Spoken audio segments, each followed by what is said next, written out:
디베랴 바다에 나타나시다. 요한복음 21장 1절에서 14절. 예수님의 제자들은 자신들의 모든 것을 다 버리고 예수님을 따랐다. 3년 동안 큰 꿈과 이상을 가지고 예수님을 따랐다. 그 이유는 때가 되어 예수님께서 이스라엘을 회복하게 될 텐데, 그때 높은 자리 하나 얻을 줄로 믿고 여러 어려움도 인내하며 따라다녔던 것이다. 그런데 예수님께서 십자가에 비참하게 돌아가셨다. 그 모습을 보고 제자들은 큰 실망과 허무감에 빠졌다. 그간의 3년의 세월이 아쉽기만 하였다. 그래서 모든 것을 체념하고 옛생활로 돌아가고자 하였다. 이때 수제자 베드로가 나는 물고기 잡으러 간다 고하자 나머지 제자들도 함께 가겠다고 나섰다. 제자들은 옛 생활로 돌아가서 고기를 잡으러 갔지만 한 마리도 잡지 못하였다. 하나님의 자녀들은 하나님의 도우심 없이 아무것도 안 된다. 예수님을 떠난 생활은 무의미하다. 사탄은 믿는 자를 옛 생활로 돌아가도록 유혹한다. 이때 옛 생활로 돌아가면 실패하는 것이다. 공허만이 남을 뿐이다. 시리와 절망에 빠져있던 디베랴 바닷가의 제자들에게 부활하신 예수님이 찾아오셨다. 그러나 제자들은 예수님을 알아보지 못했다. 그들의 관심은 오직 고기에만 있었다. 예수님은 좀 더 가까이 접근하여 너희에게 고기가 있느냐고 물었다. 없나이다. 베드로의 솔직한 고백이다. 그러자 예수님은 그물을 배 오른편에 던져라. 그리하면 얻으리라. 베드로는 예수님의 말씀에 순종함으로 153마리의 물고기를 끌어올린다. 이 모습을 본 요한 사도가 예수님께서 찾아오셨음을 알고 예수님이시다 라고 하자 베드로는 바다에 뛰어내려 헤엄쳐 예수님께도 갔으나 다른 제자들은 작은 배를 타고 갔다. 베드로는 주님을 사랑하는 마음으로 성급하게 물에 뛰어내렸다. 부활의 주님은 저들을 위하여 숯불을 피워놓고 떡을 준비하고 생선을 굽고 계셨다. 조반을 준비해 놓으신 주님은 그들에게 와서 먹으라고 불러주셨다.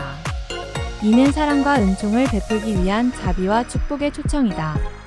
이렇게 초반을 준비하신 것처럼 주님은 우리의 삶을 위해 모든 것을 준비해 놓으시고 마이 124 그리고 영원한 나라도 준비해 놓으셨다. 이것은 우리에게 행복과 삶의 기쁨과 영생을 주시기 위해서이다.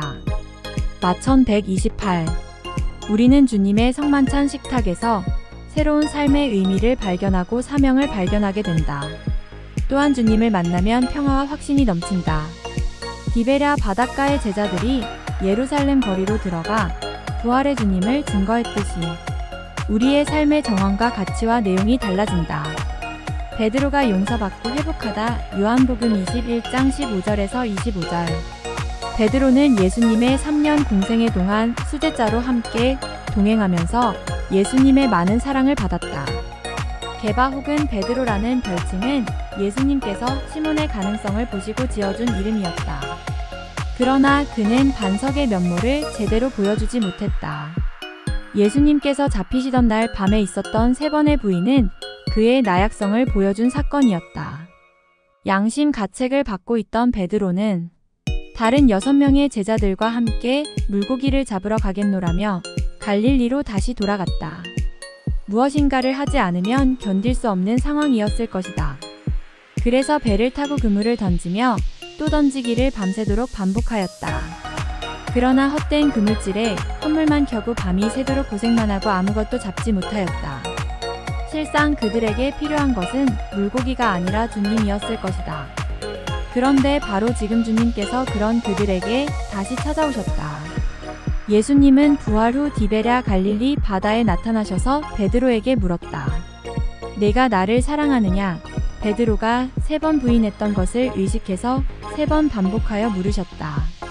베드로는 예, 라고 대답했고 예수님은 그를 용서하였다. 게다가 베드로에게 자신의 양을 먹이라고 부탁까지 하신다. 예수님께서 십자가 사역 전에 3번이나 부인했던 베드로에게 주님은 다시 찾아와 주신 것이다. 그리고 고개를 들지 못하고 있는 베드로를 위해 스스로 낮추시고 감싸주시며 다시금 사랑의 고백을 할 수 있도록 이끌어주셨다. 베드로는 좌절감과 패배의식에 젖어있던 자신에게 먼저 찾아오시고 겸손의 사랑으로 풀어주시는 주님의 손을 잡을 수밖에 없었다.